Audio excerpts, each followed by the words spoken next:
കുറച്ച് നാളായി വീഡിയോ ഇട്ടിട്ട്. അപ്പോൾ ഒരു വീഡിയോ ഇടാമെന്ന് വെച്ചു.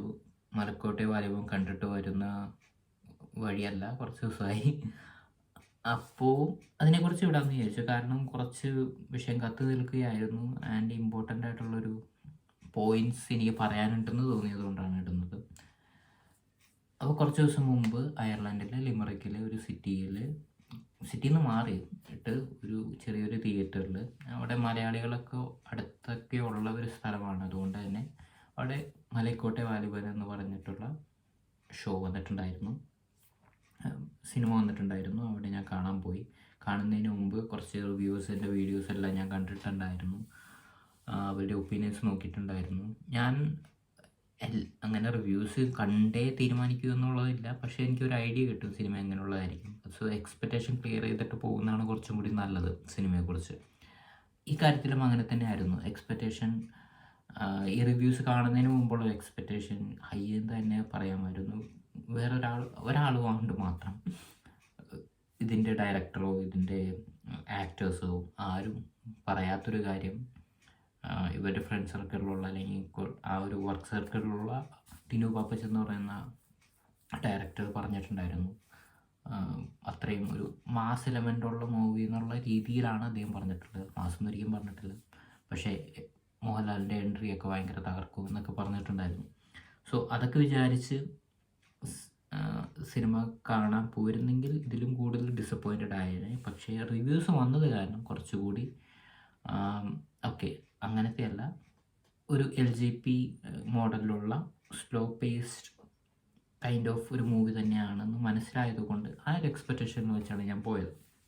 സോ അതുകൊണ്ട് തന്നെ കുറച്ചുകൂടി ബെറ്ററായിട്ട് ആ മൂവിയെ കാണാൻ പറ്റി എന്നുള്ളതാണ് എനിക്ക് തോന്നിയത്. അശ്വിൻ ഗോകിൻ്റെയൊക്കെ റിവ്യൂ ഞാൻ കണ്ടിട്ടുണ്ടായിരുന്നു. ആൻഡ് എൻ്റെ ദൈവമേ, എന്തിനാണ് തേജോവധം ചെയ്തതെന്ന് എനിക്കറിയില്ല. മൂവി കണ്ടിട്ടുള്ള ഒരാളെന്ന രീതിയിൽ എനിക്ക് തോന്നിയ കാര്യങ്ങളാണ് ഞാൻ പറയുന്നത്. ഈ സിനിമ എന്ന് പറയുന്നത് വളരെ എക്സ്പെരിമെൻ്റലായിട്ട് അത്രയും കൺവിക്ഷനോടുകൂടി ഒരു ആർട്ടിസ്റ്റിക് വാല്യൂ കൊടുത്തുകൊണ്ട് LJP എന്ന് പറയുന്ന നമ്മുടെ ഡയറക്ടർ എടുത്തിട്ടുള്ള അടിപൊളി സിനിമയാണ്. ആൻഡ് മോഹൻലാൽ നന്നായിട്ട് എടുത്തിട്ടുണ്ട്. പുള്ളി അഭിനയിച്ചതൊക്കെ എന്ന് വെച്ചാൽ ഇത്രയും വയസ്സ്, 60ാമത്തെ വയസ്സിൽ പുള്ളി കാണിക്കുന്ന ഈ കാര്യങ്ങളും അതേ കൺവിക്ഷനോടുകൂടിയും ആ ഒരു ക്യാരക്ടർ ഡിമാൻഡ് ചെയ്യുന്ന, സിനിമ കണ്ടവർക്ക് മനസ്സിലാവും ആ ക്യാരക്ടർ എന്ത് ഡിമാൻഡ് ചെയ്യുന്നു, എസ്പെഷ്യലി എന്തൊക്കെ ആവുമ്പോൾ അതേ രീതിയിൽ അതിനെ ഇത്രയും കൺവിഷനോടെ ചെയ്യുക എന്ന് പറയുന്നത് വളരെ വലിയൊരു കാര്യമാണ്. അതും ആ ഏജ് കൺസിഡർ ചെയ്യുമ്പോൾ കുറച്ച് എന്താ ഫിസിക്കലായിട്ട് ആക്ടിവിറ്റീസ് ഉള്ളത് കൂടിയാണ്. അതൊരു പ്രതിഫലിപ്പിക്കേണ്ടതാണ്. അത് ആക്ഷൻസ് ഉണ്ട് അതിനനുസരിച്ചുള്ളത്. അതൊക്കെ വന്നിട്ടുള്ള ഒരു സിനിമ തന്നെയാണ്. ആക്ഷൻസ് എന്ന് പറയുമ്പോൾ അടിപിടി അങ്ങനെയല്ല പറയുന്നത്, പക്ഷെ അടിപൊളിയായിട്ട് ചെയ്തിട്ടുണ്ട്. ഞാൻ ഇപ്പോൾ ടിനു പാപ്പച്ചൻ എൻട്രി സൂപ്പറായിരിക്കും എന്നൊക്കെ പറയുമ്പോൾ വിഷ്വലി അത് ഭയങ്കര അടിപൊളി സംഭവം തന്നെയായിരുന്നു. പക്ഷേ നമുക്കിപ്പോൾ വിജയുടെ സിനിമയിലുള്ള എൻട്രി വിചാരിച്ചുകൊണ്ട് അതിനെയൊക്കെ തീ പാർപ്പിക്കും, മോഹൻലാൽ ഒന്നെങ്കിൽ അടിച്ച് തകർക്കും എന്നൊക്കെ വിചാരിച്ചുകൊണ്ടുള്ള രീതിയിലൊരു മാസ് മസാല പടത്തിനാണ് നിങ്ങളിതിനു വേണ്ടി പോയതെങ്കിൽ നിങ്ങൾ എന്തായാലും ഡിസപ്പോയിൻറ്റഡ് ആവും. അത് ആ ഒരു എക്സ്പെക്റ്റേഷൻ ഉള്ളതുകൊണ്ട് തന്നെ നിങ്ങൾ ഉറങ്ങുന്നതായിരിക്കും. അതല്ലാതെ ഒരു ലിജോ ജോസിൻ്റെ പടത്തിന് പോകുമ്പോൾ ഒരിക്കലും അത് എക്സ്പെക്റ്റ് ചെയ്യരുതെന്നാണ് എനിക്ക് പറയാനുള്ളത്. അദ്ദേഹം എടുത്ത ഏത് സിനിമ നോക്കിയാലും ഒരിക്കലും ആ ഒരു നോർമൽ പേസിൽ ഒരു കൺവെൻഷൻ രീതിയിൽ എടുക്കാത്ത ഒരാളാണ്. അങ്കമാലിയുടെ ഡയറീസാണ് അതിനോട് അടുത്ത് നിന്നതെങ്കിലും അതിൽ വരെ LJP എഫക്ട്സ് നന്നായിട്ടുണ്ടായിരുന്നു.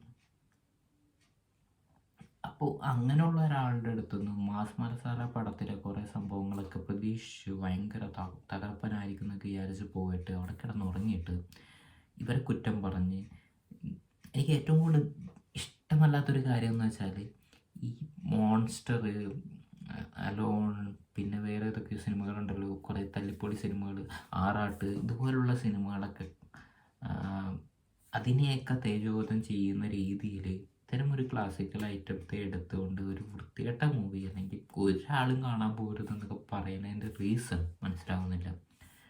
ഇങ്ങനെയുള്ള ഒരു സിനിമ വരുമ്പോൾ, എക്സ്പെരിമെൻ്റൽ ആയിട്ടുള്ള സിനിമ വരുമ്പോൾ എല്ലാവർക്കും ഇഷ്ടപ്പെടണമെന്നില്ല. അത് ഈ ടൈപ്പ് സിനിമയാണ്, അത് ഇങ്ങനെയുള്ളവർക്ക് നന്നായിരിക്കും. എനിക്ക് പേഴ്സണലി ഇഷ്ടപ്പെട്ടില്ല എന്ന് പറയുന്നതിനോടാണ് എനിക്ക് യോജിപ്പ്. അതാണ് റിവ്യൂവേഴ്സ് ചെയ്യേണ്ടതും. ഇവിടെ റിവ്യൂവേഴ്സ് എന്ന് പറയുന്നത് നമുക്കിപ്പോൾ അശ്വന്ത് ഗോക്ക്, ഉണ്ണി വ്ളോഗ്സ്, ഷസാം, അങ്ങനെ പലരും ഉണ്ടല്ലോ, ഒരു സീക്രട്ട് ഏജൻസ്, അങ്ങനെ പല റിവ്യൂ ഇടുന്ന കുറേ വലിയ വലിയ ആൾക്കാരുണ്ട്. ഇപ്പോൾ അവരുടെ ഒരു ടെറിട്ടറിയിൽ കയറി അവരെ മാത്രം കോൺസെൻട്രേറ്റ് ചെയ്തുകൊണ്ടല്ല ഇത് പറയേണ്ടത്.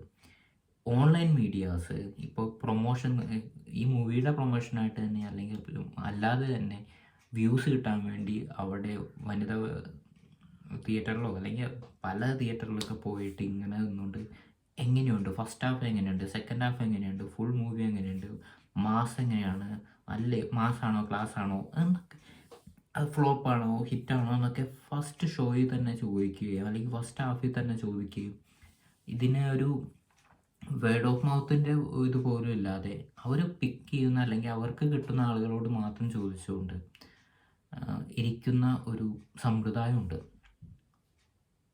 ശരിക്കും ഈ റിവ്യൂവേഴ്സിനേക്കാളും കൂടുതൽ ഇൻഫ്ലുവൻഷ്യൽ ആവുന്നത് ആ മീഡിയാസിൽ നിന്നുള്ള റിവ്യൂസ് ആണെന്നാണ് എനിക്ക് തോന്നിയിട്ടുള്ളത്. കാരണം അത് സാധാരണക്കാരുടെ ഒരു റിവ്യൂ ആണത്. ആൻഡ് ഫസ്റ്റ് ഷോയിൽ വരുന്ന റിപ്പോർട്ട്സ് ഒരിക്കലും ശരിയാവണമെന്നില്ല. അത് ഇപ്പോൾ തന്നെ ഈ ടിനു പാപ്പച്ചൻ്റെ ആ ഒരു പറഞ്ഞിട്ടുള്ള ബിറ്റ് കുറേ ഓടിയിട്ടുള്ളതാണ്. അത് നന്നായിട്ട് പടത്തിൻ്റെ എക്സൈറ്റ്മെൻറ്റ് കൂട്ടിയിട്ടുണ്ട്. ആ ഒരു എക്സൈറ്റ്മെൻ്റ് അല്ലാതെ തന്നെ ഉണ്ടായിരുന്നു, പക്ഷേ ഒരു മാസ് പടം എന്നുള്ള രീതിയിൽ ആ എക്സൈറ്റ്മെൻറ്റ് കൂട്ടിയിട്ടുണ്ടാവും. സോ അതിനനുസരിച്ച് തിയേറ്ററിൽ പോയി കാണാനിരുന്ന ആളുകളുണ്ടാവും, അവർക്ക് ഡിസപ്പോയിൻറ്റഡ് ആയിട്ടുണ്ടാവും. അപ്പോൾ കറക്റ്റ് ഓഡിയൻസ്, ടാർഗറ്റ് ഓഡിയൻസിലോട്ട് ആ സിനിമ എത്തിയിട്ടില്ലെങ്കിൽ ഫസ്റ്റ് ഷോ മേജർ ടൈമിലും അത് ഫ്ലോപ്പാകാനേ വഴിയുള്ളൂ. സോ അങ്ങനെയുള്ള സമയത്ത് ഫസ്റ്റ് ഷോയിൽ എന്താണ് റിപ്പോർട്ട് എന്നനുസരിച്ച് ഒരിക്കലും നമുക്ക് പ്രെഡിക്റ്റ് ചെയ്യാൻ പറ്റില്ല. അത് കറക്റ്റ് ടാർഗറ്റ് ഓഡിയൻസിലോട്ട് പ്രൊമോട്ട് ചെയ്യാനും അതുപോലെ ആ കറക്റ്റ് ടാർഗറ്റ് ഓഡിയൻസ് എന്ത് പറയുന്നു എന്നുള്ളതിനനുസരിച്ച് ആ സിനിമ എടുക്കണം. അപ്പോൾ ആറാട്ട് മോൺസ്റ്റർ എന്നൊക്കെ ഒരു സിനിമയുള്ളത് എല്ലാവർക്കും വേണ്ടിയുള്ള സിനിമ തന്നെയായിരുന്നു. അതവർക്ക് ഇഷ്ടപ്പെട്ടില്ല. ആൻഡ് അതിലെ ഓരോരോ സംഭവങ്ങളും, എല്ലാ എലമെൻ്റ് എടുത്ത് നോക്കിയാലും, ഡയലോഗ് ആകട്ടെ, സിനിമയുടെ സ്ക്രിപ്റ്റ് ആവട്ടെ, ഡയറക്ഷൻ ആവട്ടെ, എല്ലാം മടുപ്പിക്കുന്നതായിരുന്നു. വളിപ്പുള്ള തമാശകളായിരുന്നു. എങ്ങനെ പറയുക, അത് തന്നെയായിരുന്നു. സോ അതിനെയൊക്കെ കമ്പയർ ചെയ്തുകൊണ്ട് ഈ ഒരു ക്ലാസിക് പടത്തെ എന്തിനാണ് ഇങ്ങനെ പറയുന്നതെന്ന് എനിക്ക് മനസ്സിലാവുന്നില്ല.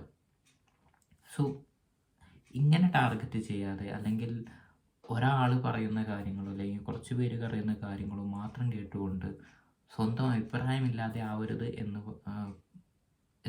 LJP പറഞ്ഞിരുന്നു ഇങ്ങനെയൊരു സെയിം ഡയലോഗ്. സോ എനിക്ക് അതേ പറയാനുള്ളൂ. ഇതിപ്പോൾ എന്താണെന്ന് വെച്ചാൽ, നമുക്ക് മനസ്സിലാവുന്നില്ല ആരൊക്കെ കലവില കൂട്ടുന്നു. ഈ ഓൺലൈനിൽ നമ്മൾ ഈ മൊബൈലിൽ കാണുന്ന, അല്ലെങ്കിൽ മൊബൈലിൽ കുറച്ച് കമൻറ്റുകളും മൊബൈലിൽ കുറച്ച് പോസ്റ്റുകളും കണ്ടിട്ട് അത് മാത്രമാണ് ശരിയെന്ന്, അതാണ് മെജോറിറ്റിയുടെ ഒരു വ്യൂ എന്നും വിചാരിച്ചുകൊണ്ട് ഇരിക്കുന്ന ഒരു സംഭവത്തിലോട്ടാണ് നമ്മൾ നീങ്ങിക്കൊണ്ടിരിക്കുന്നത്.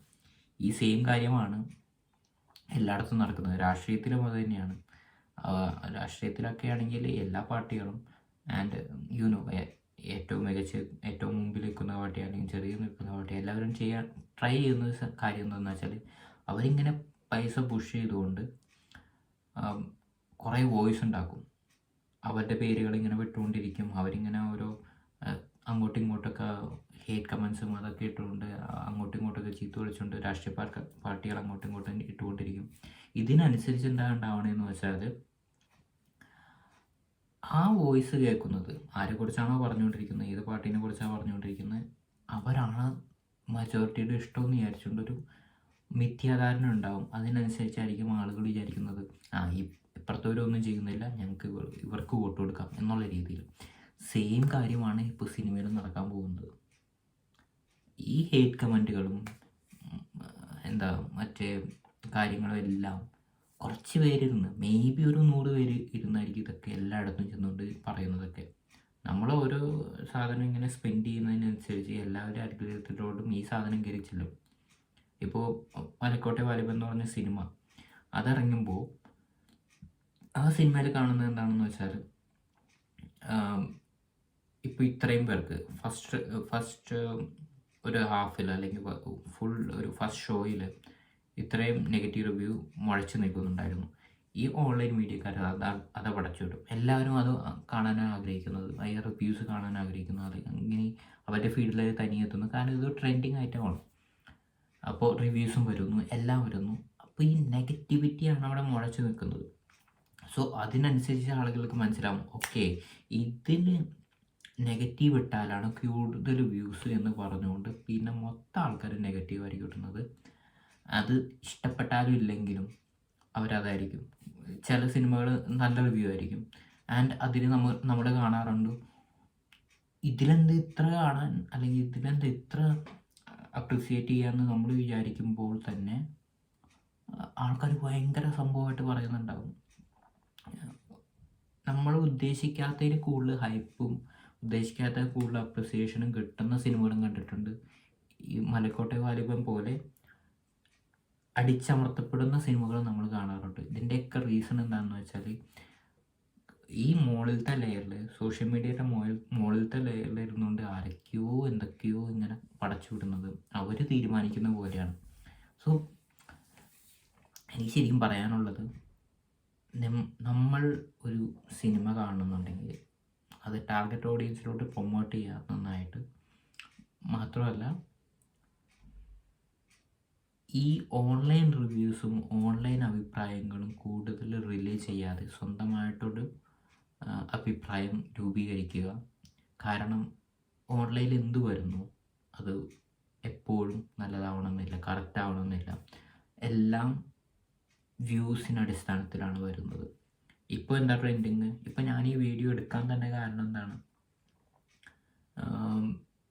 ഓൾദോ ഇത് ലേറ്റായിപ്പോയി, മലക്കോട്ടെ വാലിബനിൽ ഞാൻ എന്തെങ്കിലും ഇട്ട് കഴിഞ്ഞാൽ വൈറലാവാൻ ചാൻസ് ഉണ്ട്, അല്ലെങ്കിൽ വ്യൂസ് കിട്ടാൻ ചാൻസ് ഉണ്ട് എന്നുള്ളൊരു ഫാക്ടറുണ്ട്. അതെല്ലാവരും അങ്ങനെ തന്നെയാണ്. ഓബ്വിയസ്ലി എല്ലാവർക്കും വ്യൂസ് വേണമെന്ന് പറഞ്ഞുകൊണ്ടാണ് ഇടുന്നതൊക്കെ.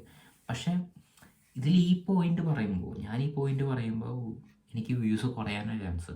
കാരണം സത്യം ആർക്കും കേൾക്കണ്ട. ഞാനിവിടെ ഇരുന്നുകൊണ്ട് ചീത്ത പറഞ്ഞുകൊണ്ടിരുന്നാൽ ഓബ്വിയസ്ലി അതിന് വ്യൂസ് കൊടുക്കും. കാരണം ഹേറ്റിന് റെസ്പോണ്ട് ചെയ്യാനുള്ളൊരു എന്താ പറയുക, നമുക്ക് ദേഷ്യം വരുമ്പോഴോ അല്ലെങ്കിൽ നെഗറ്റീവായിട്ട് എന്തെങ്കിലും നടക്കുമ്പോൾ അതിന് എതിരെ റെസ്പോണ്ട് ചെയ്യാനും അതിനെതിരെ സംസാരിക്കാനും അതിന് ഒരു അറ്റൻഷൻ കൊടുക്കാനുള്ളൊരു രീതിയിലാണ് മനുഷ്യന്മാർ ബിൽഡ് ചെയ്യപ്പെട്ടിരിക്കുന്നത്. അത് എനിക്ക് തോന്നുന്നു നമ്മുടെ എവല്യൂഷൻ്റെ ഭാഗമായിട്ട് നമുക്ക് വന്നിട്ടുള്ള, മുമ്പത്തെ നമ്മളെങ്ങനെയായിരുന്നു ജീവികൾ അവരുടെ രീതിയിൽ നിന്ന് വന്നിട്ടുള്ള ഒരു മൃഗീയമായിട്ടുള്ള സംഭവത്തിൻ്റെ ഒരു സംഭവം എന്താ പറയുക, ഒരു അറ്റൻഷൻ ഇതിനൊക്കെ കിട്ടുന്ന ഡേഞ്ചർ അല്ലെങ്കിൽ നെഗറ്റീവ് എന്നുള്ള സംഭവങ്ങൾക്ക് കൂടുതൽ അറ്റൻഷൻ കിട്ടുന്നൊരു എവല്യൂഷണറി ആയിട്ട് കിട്ടിയിരിക്കുന്ന സംഭവമാണ്. സോ അതനുസരിച്ച് സോഷ്യൽ മീഡിയ എന്ന് പറയുന്ന അൽഗോരിതം വർക്ക് ചെയ്യുന്നതും അറ്റൻഷൻ എന്ത് നമ്മൾ കൊടുക്കുന്നു, എന്തിനാണ് കൂടുതൽ അറ്റൻഷൻ കൊടുക്കുന്നത്, അതിൻ്റെ എല്ലാ അനാലിസിസും നടത്തി ആ ഒരു രീതിയിലാണ് നമുക്കെപ്പോഴും പോസ്റ്റുകളും മറ്റ് കാര്യങ്ങളും എല്ലാം വന്നുകൊണ്ടിരിക്കുന്നത്. സോ നിങ്ങളുടെ ഫീഡ് എടുത്ത് നോക്കുകയാണെങ്കിൽ യൂട്യൂബ് ആണെങ്കിലും ഇൻസ്റ്റാഗ്രാം ആണെങ്കിലും ഫേസ്ബുക്ക് ആണെങ്കിലും എവിടെയാണെങ്കിലും ഇതുപോലെ നിങ്ങൾക്ക് ദേഷ്യം തോന്നുന്ന അല്ലെങ്കിൽ നിങ്ങൾക്ക് ഇഷ്ടപ്പെടാത്ത സംഭവങ്ങൾ, അല്ലെങ്കിൽ നിങ്ങളുടെ ആ ഒരു ആങ്സൈറ്റിയോ അല്ലെങ്കിൽ ഹേറ്റ്രഡോ കൂട്ടാനുള്ള ചാൻസ് ഉള്ള പോസ്റ്റുകളായിരിക്കും കൂടുതൽ വരുന്നത്. അല്ലാണ്ട് നിങ്ങൾ അങ്ങോട്ട് നന്നാക്കി കളയാമെന്നും പറഞ്ഞുകൊണ്ട് ഇവിടെ ഒരു പോസ്റ്റുകളും വരാറില്ല. സോ അപ്പോൾ അതാണ്, നിങ്ങളെന്ത് ഇഷ്ടപ്പെടുന്നു, നിങ്ങൾ എന്തിന് അറ്റൻഷൻ കൊടുക്കുന്നു, അതിനാണ് അവർ പോസ്റ്റുകൾ നിങ്ങൾക്ക് സജസ്റ്റ് ചെയ്തുകൊണ്ടിരിക്കുന്നത്. സോ അങ്ങനെയുള്ളൊരു സ്ഥലത്ത് ഒബ്വിയസ്ലി നിങ്ങൾക്ക് ഡിസൈഡ് ചെയ്യാൻ പറ്റില്ല, അല്ലെങ്കിൽ നിങ്ങൾക്ക് വിചാരിക്കാൻ പറ്റില്ല എന്ത് നിങ്ങൾ കാണുന്നു സോഷ്യൽ മീഡിയയിൽ അത് സത്യമാണെന്ന്. അതിന് വേറൊരു മറുവശം ഉണ്ടാകും. അതുകൊണ്ട് എപ്പോഴും സ്വതന്ത്രമായിട്ടുള്ളൊരു വ്യൂ പോയിൻ്റ് ഉണ്ടാവണം. മനസ്സിലാക്കണം ഈ കാര്യങ്ങൾ, എന്നിട്ട് തീരുമാനിക്കണം. അല്ലാതെ ആരെങ്കിലും എന്തെങ്കിലും പറഞ്ഞു, എന്തെങ്കിലും പോസ്റ്റ് കണ്ടു എന്ന് വിചാരിച്ചുകൊണ്ട് അത് സത്യമായിരിക്കണമെന്ന് കരുതരുത്. മലക്കോട്ടെ വാലിബൻ്റെ കാര്യത്തിലും അതാണ് നടക്കുന്നതെന്നാണ് എനിക്ക് തോന്നുന്നത്. മോൺസ്റ്റർ, ആറാട്ട്, അലോൺ അങ്ങനെയുള്ള സിനിമകളെല്ലാം വിമർശിക്കാനുള്ള അധികാരം ഉണ്ടായിരുന്നു. അത് അങ്ങനത്തെ സിനിമകളായിരുന്നു. പക്ഷെ ആ ഗണത്തിൽ തന്നെ ഇതിനെ പെടുത്തുമ്പോൾ ഭയങ്കരമായിട്ട് ദുഃഖം തോന്നുന്നു. സോ എത്ര പറയാനുള്ളൂ, സിനിമ പോയി കാണുക. അതിൻ്റെ എൻഡിങ്ങിലൊരു വമ്പൻ സംഭവമുണ്ട്. വമ്പൻ സംഭവം എന്ന് വെച്ചാൽ ഭയങ്കര മാസമായിട്ടുള്ള ഐറ്റമല്ല. നെക്സ്റ്റ് വാലിബൻ 2 വരികയാണെങ്കിൽ അതിൽ കഥാമൂല്യമുള്ള ഒരു കാര്യത്തിലേക്ക്, അല്ലെങ്കിൽ നല്ലൊരു സ്റ്റോറിയുടെ ഒരു സ്കോപ്പിലോട്ട് പോകുന്ന, ചിലപ്പോൾ നമ്മുടെ കേരളത്തിന് എടുത്തു പറയാവുന്ന, മലയാള സിനിമയ്ക്ക് എടുത്തു പറയാവുന്ന ഒരു വലിയൊരു സിനിമയിലോട്ട് പോകാവുന്ന ഒരു ആർട്ടിസ്റ്റിക് ക്രാഫ്റ്റ് വർക്ക് പ്രതീക്ഷിക്കാവുന്ന ഒരു സംഭവം അവർ പറഞ്ഞു വച്ചിട്ടുണ്ട്. അത് നല്ലൊരു പോയിൻ്റായിട്ട് എനിക്ക് തോന്നി. എല്ലാവരും ചീത്ത പറഞ്ഞ് ആ സംഭവം കുറയ്ക്കാതെ ഇരിക്കുക എന്ന് മാത്രമേ എനിക്ക് പറയാനുള്ളൂ. So thank you so much. ഇത് പോസ്റ്റ് ഇടുകയാണെങ്കിൽ നോക്കാം നിങ്ങളെന്ത് പറയുന്നു എന്ന്. മിക്കവാറും ആരും കാണില്ലായിരിക്കും എന്നും ഞാൻ വിചാരിക്കുന്നില്ല. കണ്ടാലോ, ഒരു കമൻറ്റെങ്കിൽ ഒരു കമൻറ്റ് കിട്ടിയാലോ അല്ലേ? Okay, by.